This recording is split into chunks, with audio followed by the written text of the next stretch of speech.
নারীদের উপরে ন্যস্ত করেছেন। নাম্বার 6, আমাদের প্রিয় নবী সাল্লাল্লাহু আলাইহি সাল্লাম নারীদেরকে অনেক বেশি পছন্দ করতেন, ভালোবাসতেন, শ্রদ্ধা করতেন। এর মানে হলো, আপনারা জানেন, মা এবং বাবা উভয়ের মর্যাদা বর্ণনা করতে গিয়ে নবী সাল্লাল্লাহু আলাইহি সাল্লাম কার মর্যাদা বেশি বর্ণনা করেছেন, বাবার না মায়ের? মায়ের। তাহলে এখানে নারীকে নবী সাল্লাল্লাহু আলাইহি সাল্লাম অগ্রাধিকার দিয়েছেন। এবং নবী সাল্লাল্লাহু আলাইহি সাল্লামের কাছে যখন সাহাবী জিজ্ঞাসা করেছেন, ইয়া রাসূলুল্লাহ আবাররু মান, আমি কার সাথে বেশি সদাচরণ করব? নবী সাল্লাল্লাহু আলাইহি সাল্লাম বলেছেন, উম্মাক, তোমার মায়ের সাথে। এরপরে আবার সাহাবী জিজ্ঞাসা করলেন, এরপর? তিনি বলেছেন, এরপরও তোমার মায়ের সাথে। এরপর জিজ্ঞাসা করলেন আবারও সাহাবী, বুঝলাম, এরপর কার সাথে করব? নবী সাল্লাল্লাহু আলাইহি সাল্লাম বলেন, এবারও বলেন তোমার মায়ের সাথে। তারপর যখন সাহাবী জিজ্ঞাসা করলেন চতুর্থবার, তখন বললেন তোমার বাবার সাথে। তার মানে 3টা পুরস্কার যদি থাকে, gold medal, bronze medal, silver medal, এই সব মেডেল পুরস্কারগুলো একেবারে প্রথম, দ্বিতীয়, তৃতীয় সব পুরস্কারগুলো নবী সাল্লাল্লাহু আলাইহি সাল্লাম দিয়েছেন মাকে। আর 4 নম্বর সান্ত্বনা পুরস্কার দিয়েছেন বাবাকে। তাহলে এখানে মায়ের মর্যাদা বেশি দেওয়া হয়েছে না বাবার মর্যাদা বেশি দেওয়া হয়েছে? দিনের আলোর মতো পুরস্কার। একজন মুসলিম নারীর জন্য কি এটা আনন্দের বিষয় নয়? নবী সাল্লাল্লাহু আলাইহি সাল্লাম মেয়েদেরকে কতটা অগ্রাধিকার দিতেন দেখেন। তিনি বলেছেন, আমি মেয়েদেরকে বেশি ভালোবাসি।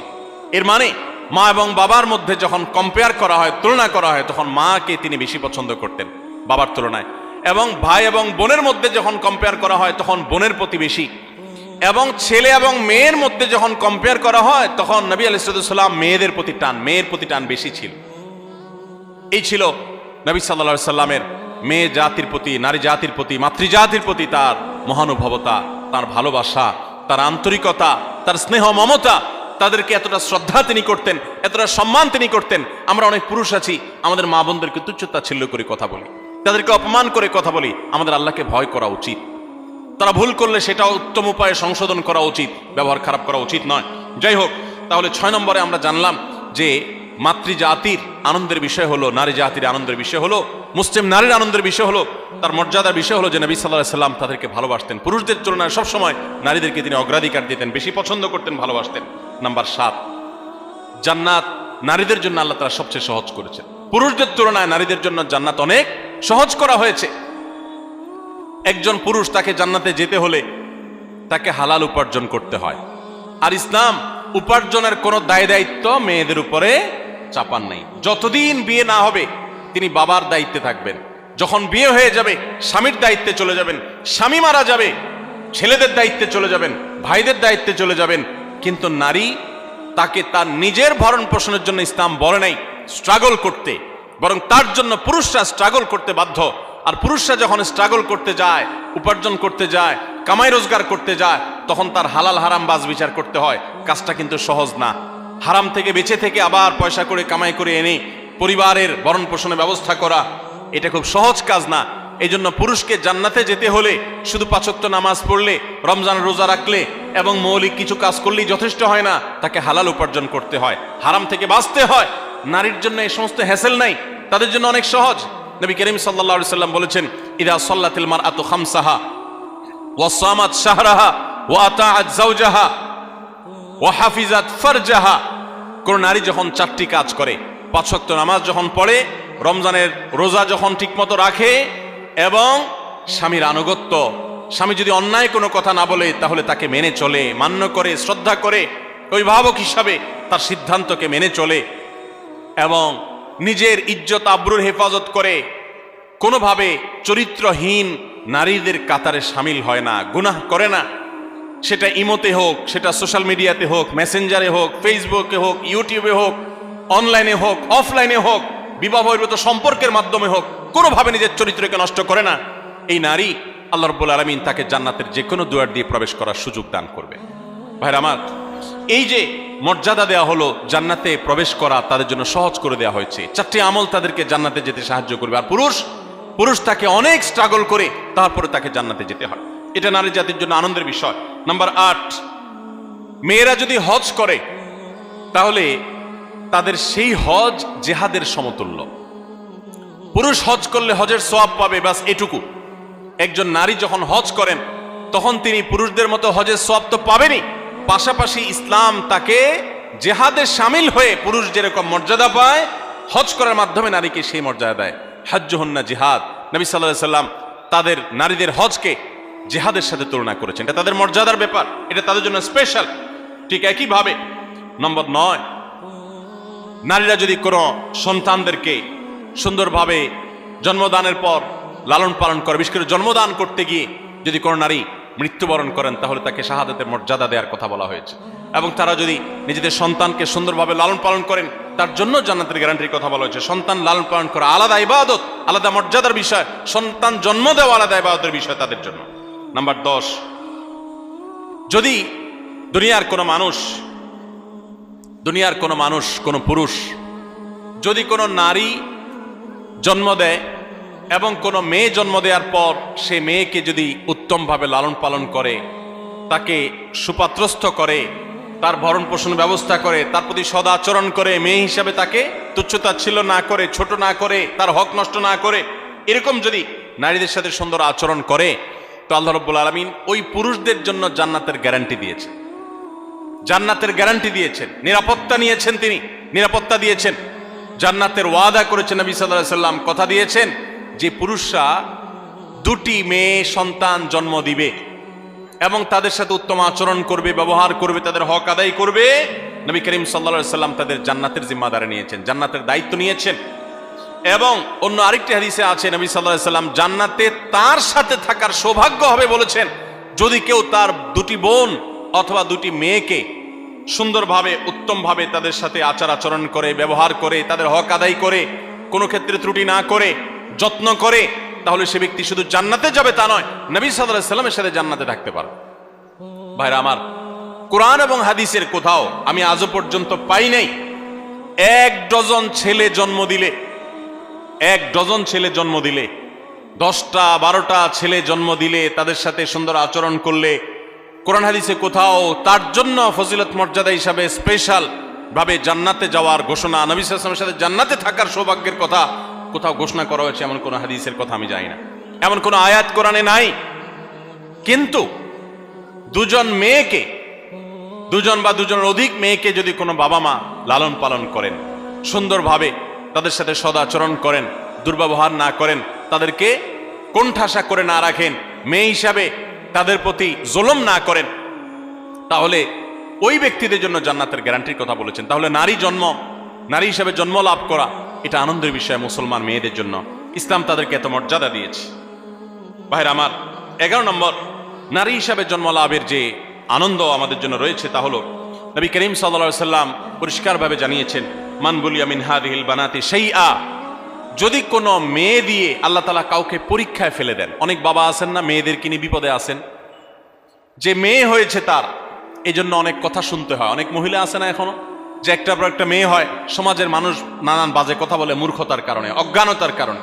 অনেক বাবা আছেন মেয়ে হয়েছে এই জন্য জামাই বেন সাহেবের অনেক কটু কথা তাকে শুনতে হয়। অনেক সময় তালাক প্রাপ্ত হয়ে মাজলুম হয়ে সে মেয়ে বাবার বাড়িতে ফিরে আসেন। তো কোনো মানুষ, সে বাবা হোক, সে স্বামী হোক, সে ভাই হোক, কোনো মানুষ যদি কোনো মেয়েকে নিয়ে বিপদে পড়ে বা তার কারণে তার মুখটা একটু ছোট হয় বা পরীক্ষায় পড়ে কোনোভাবে, এবং সে যদি এরপরে ওই মেয়ের প্রতি অসদাচরণ না করে, ফাহসানা ইলাইহিন্না, বরং ওই মেয়ের সাথে ভালো আচরণ করে, বাবা মেয়ে তালাকপ্রাপ্ত হয়ে আসছে, কটু কথা বলে না, ভাইরা খোঁচা দিয়ে কথা বলে না যে স্বামী সংসার করতে পারস নাই, এসে উঠছিস আমাদের ঘরে, বরং তারা তার প্রতি সদাচরণ করে, আল্লাহর ফয়সালা মেনে নিয়ে তারা সুন্দর আখলাক দেখায়, এরকম যদি কেউ করে তো ওই পুরুষদের জন্য, ওই মানুষদের জন্য নবী সাল্লাল্লাহু আলাইহি সাল্লাম বলেছেন, কুন্না লাহু সিতরাম মিনান নার, এই নারী যার কারণে তারা একটু কষ্টের মধ্যে পড়েছে, একটু পরীক্ষার মধ্যে পড়েছে, একটু সমাজে তারা হেয় হয়েছে, জুলুমের শিকার হয়েছে, তো বোনের কারণে, মেয়ের কারণে যে বাবা, যে ভাই এতটুকু কোণঠাসা পরিস্থিতিতে পড়েছেন, এরকম জটিলতার মধ্যে পড়েছেন, তারা যদি সবর করেন এবং তারা যদি মেয়ের সাথে এর কারণে খারাপ আচরণ না করেন, ভালো আচরণ করেন, তো নবী সাল্লাল্লাহু আলাইহি সাল্লাম বলেছেন এই মেয়ে কিয়ামতের ময়দানে তাদের জাহান্নাম থেকে বাঁচার ডাল হবে, জাহান্নাম থেকে বাঁচার কারণ হবে। এর কারণে, এর প্রতি সদাচরণ করার কারণে আল্লাহ তাআলা তাদের কৃতকর্মের কারণে জাহান্নামে যাওয়ার মতো হলেও আল্লাহ তাআলা তাদেরকে হেফাজত করবে। অতএব আমাদের সমাজে যারা এখনো মা বোনদের প্রতি এই ধরনের আচরণ করেন, তাদের সাবধান হওয়া উচিত, সতর্ক হওয়া উচিত। আল্লাহ তাআলা আমাদেরকে সেই তৌফিক দান করুন। তাহলে আমরা 11টি পয়েন্টের কথা জানলাম। এই পয়েন্টগুলো থেকে আমরা স্পষ্ট বুঝতে পারলাম যে ইসলাম একজন নারীকে কোন মর্যাদায় আসীন করেছে। ভাইরা আমার, ইসলাম যখন নারীকে এতগুলো মর্যাদা দিয়েছে, ওই সময় নারীর অবস্থা কি ছিল জানেন?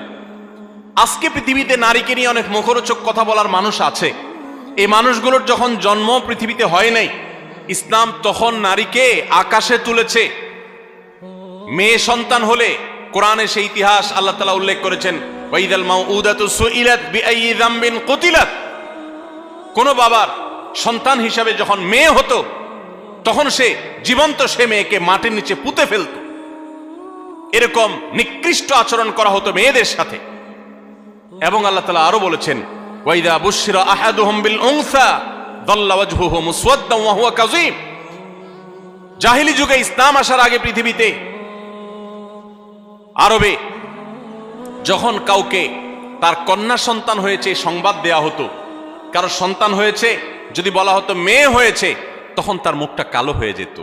ইয়াতাওয়ারা মিনাল কওম মিন সুই মা বুশিরা বিহি।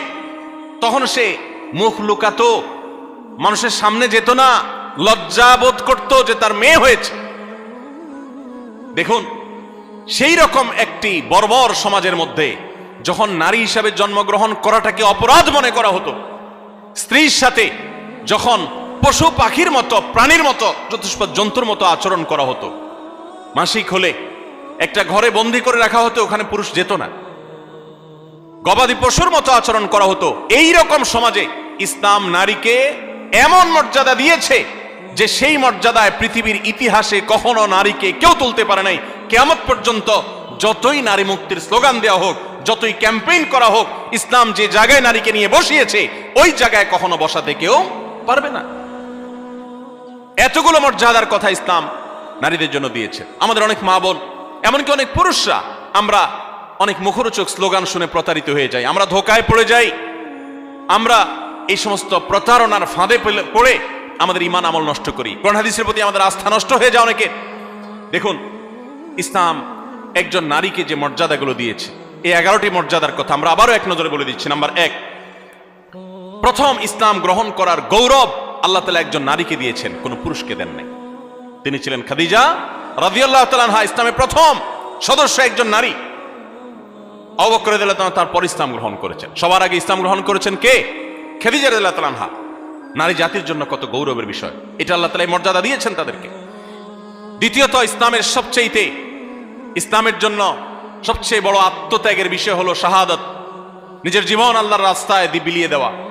ইসলামের জন্য সর্বপ্রথম জীবন বিলিয়ে দেওয়ার এই মর্যাদা, এই গৌরব আল্লাহ তাআলা দিয়েছেন একজন নারীকে, তিনি ছিলেন সুমাইয়া রাদিয়াল্লাহু তাআলা আনহা। তৃতীয়ত, প্রিয় নবী সাল্লাল্লাহু আলাইহি সাল্লামের বিদায় হজে তার জীবনের শেষের দিকে যে ঐতিহাসিক বক্তব্য দিয়েছেন, সেই ঐতিহাসিক ভাষণে যাদের প্রতি বিশেষ যত্নশীল হওয়ার জন্য পুরুষদেরকে, অন্য সবাইকে নির্দেশ করেছেন, তারা হলেন নারীরা। ফাস্তাউসু বিন-নিসাই খায়রা, তোমরা মেয়েদের প্রতি সদাচরণ করার ব্যাপারে আমার কাছ থেকে ওসিয়ত গ্রহণ করো, আমি ওসিয়ত করতেছি তোমাদেরকে। নবী সাল্লাল্লাহু আলাইহি ওয়াসাল্লাম নারীদের প্রতি সদাচরণ করার ওসিয়ত করে গেছেন, এটা নারী জাতির জন্য গৌরবের বিষয়। নাম্বার 4, কোরআনে কারীম নারী জাতিকে এত গুরুত্ব দিয়েছে যে কোরআনের সবচেয়ে বড় সূরাগুলোর একটি হলো সূরাতুন নিসা, নারীদের সূরা। সূরায়ে নাজিল করেছেন আল্লাহ তাআলা নারীদের সূরা বলে। পুরুষদের সূরা বলতে, সূরাতুর রিজাল বলতে কোনো সূরা নাই, নারীদের সূরা বলতে সূরা আছে। শুধু তাই নয়, কোরআনে কারীমে এই সূরায় যেরকম নারীদের অধিকার, তাদের জন্য উপদেশ, তাদের প্রতি অন্যদের কর্তব্য, তাদের সংশ্লিষ্ট বিধিবিধান আলোকপাত করেছেন, ঠিক একইভাবে কোরআনে কারীমে আরো অনেকগুলো গুরুত্বপূর্ণ সূরা, কয়েক পৃষ্ঠাব্যাপী যে সমস্ত সূরা রয়েছে, সূরা তাহরিম, সূরা তালাক, সূরা মুজাদালা, নারীদের জন্য উল্লেখ করেছেন। কোরআনে 25 জন নবী রাসূলের যেরকম আল্লাহ তাআলা আলোচনা করেছেন, 20-25 জন মহিষী নারীর আলোচনা করেছেন।